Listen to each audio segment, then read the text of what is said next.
Yo,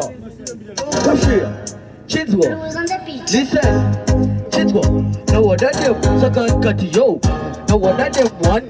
Tumuchika fanike big boom uyu murume patiano rowa boom boom anskuta mbaindi no sata we there okay so we tell him again wote kuti uyu manar kushaya kuyimba kunge munari pachembari kuchaya chizwa wike line ndinokuudza feya uyu listen atele misikati pingi pongi ndati uyu ari kunuwa wetie tonki ansichire pange tineto okay chizwa mari kuperera kumbanje tinosvika here Dubai, wapeza wotagi panza madzimai maloti yane ari kuda bazai uleye nyumbovira listen atele mizikati do mina do mturi kukutarisa mafana wakapenda nsu askutamba unezibu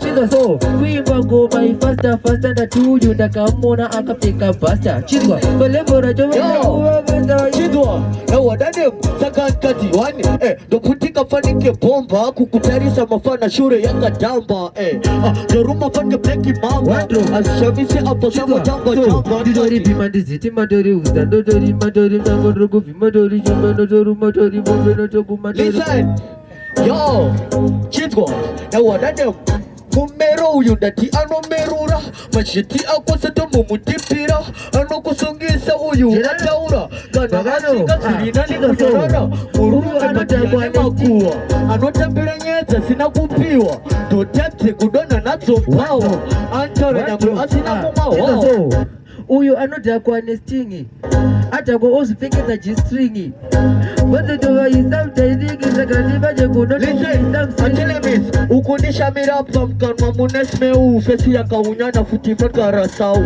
aninyana vaendana vona kaufana usaimbe kavinge kau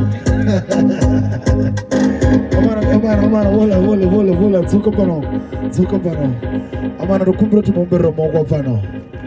Yanga istonge one song once go flow. Wasipindra nice and easy so. Gatombera mongwa one more time pano. The future is bright pano. Pano kugarava rhythm ndo kugadzira a good song. Why is the saka Harare Cup Clash cheta pano. Magarama makaita pa beat ndanakiro now.